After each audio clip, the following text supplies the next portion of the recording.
Huddled in the darkness inside a dilapidated chamber, a group of urban explorers listened carefully. Moments earlier, they had heard a peculiar noise echoing through the gloom. "Why does that sound keep happening?" one of them had asked. Torches in hand, they waited, they listened, then they heard it, and then they ran. Once the site of a Roman fortress, the city of Manchester in northern England has a history spanning 2,000 years. In medieval times, it had become a township enthralled to a manor. But during the Industrial Revolution, its population exploded thanks to its textile factories.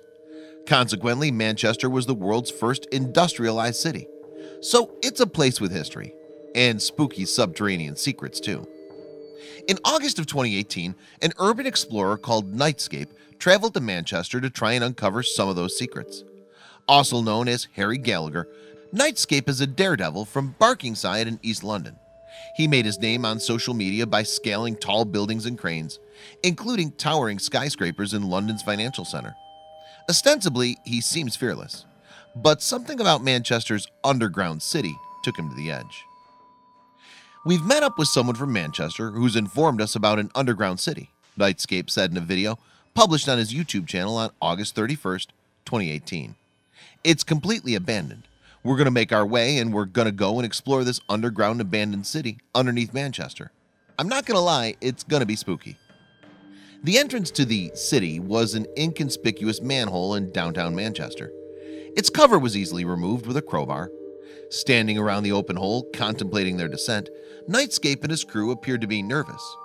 "Lads, oh my God," said Nightscape. And then, gathering themselves, they climbed down a ladder. One by one, they arrived in a chamber. Then they put the cover back in place. "I'm pretty sure these tunnels were used back in the Victorian days for trade and all that kind of stuff," said Nightscape. "Apparently, the council claims that they don't actually exist and that none of them are there anymore, but we know that to be false. I'm going to explore this madness and then bring you guys along with me."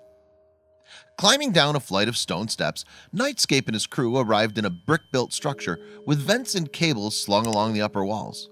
Passing through a door, they entered what appeared to be a sprawling labyrinth complex filled with tunnels and alleyways. "To arch number 5, said a sign on the wall. Continuing their descent, the crew arrived in a crumbling public toilet lined with broken urinals. Moving on, the next flight of stairs took them deeper into the subterranean maze. "Guys, one thing we do need to make sure is we remember the way back," said Nightscape. "It just keeps going. It literally just keeps going, man. Bro, it just keeps going. We're getting deeper and deeper into this." In fact, Nightscape and his team had entered a place called Victoria Arches. Built into an embankment in the River Irwell in 1838, the arches housed a variety of industrial and commercial ventures. Public access was via wooden staircases on Victoria Street. The arches also served as a landing stage for river steamers, and local businesses used their warren of tunnels to transport goods in and out. Industrial traffic on the river intensified with the construction of the Manchester Ship Canal in 1896, a major infrastructure project that transformed the city into an important terrestrial seaport. By the 1930s, however, the tunnels were no longer in use. Then, during the Second World War, blast walls were added to the disused arches, transforming them into air raid shelters. In the event of a German bombing raid, there was enough space in the subterranean network to shelter 1,619 people. After the war, however, the arches were sealed up and abandoned once more. But Victoria Arches are only part of the city under Manchester. In the 1950s, city planners constructed an underground switch telephone exchange called the Guardian Network. The exchange spanned several miles of tunnels and was designed to keep the city connected to the rest of the UK in the event of a Soviet strike. Essentially, the Guardian Network was a Cold War-era nuclear bunker. The network housed living quarters and a fresh water supply. It was permanently staffed by 50 engineers and sealed with a 35-ton blast door. In 1968, Britain's Postmaster General John Stonehouse toured the exchange. Afterwards, he called it the best-kept secret in Manchester. Today, the tunnels are no longer lived in, but they do contain the cables. In 1974, the city started work on a $205 million underground rail network called the Pick-Vic Project. According to local newspaper, the Manchester Evening News, the futuristic project would have transformed the urban environment. Experts say it would have been the centerpiece of a brave new world of helipads, tunnels, and moving pavements in 1970s Manchester, it wrote in April 2018. The network, which was planned for 20 years, would have spanned 4 main routes, with downtown trains running every 150 seconds. 2 18 feet wide tunnels and several moving walkways were included in the plans, but the project was shelved in 1977. Today, the eerie remnants of an incomplete station lie beneath a branch of Topshop. Intriguingly, one of Manchester's subterranean tunnels is said to contain a wealth of buried treasure. According to local lore, a passage running between the cathedral and Holme Hall contains a trove of precious artifacts that once belonged to the noblewoman Lady Prestwich.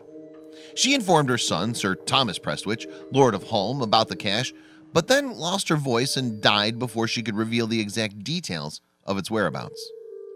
Meanwhile, there are many other notable tunnels beneath Manchester, including one, according to YouTube user Nick K, which houses a secret bar. Others were apparently built in the 16th century as escape routes for persecuted Catholics. Yet others contain underground rivers. However, Nightscape and his crew did not make it that far because they heard a noise. "Let's do a little experiment," said Nightscape, gathering his crew inside a foul-smelling chamber. "I'm going to put my camera down like this, and we're just going to be silent." The crew stood for a minute, waiting. And then it came, a distant screech that set their nerves on edge.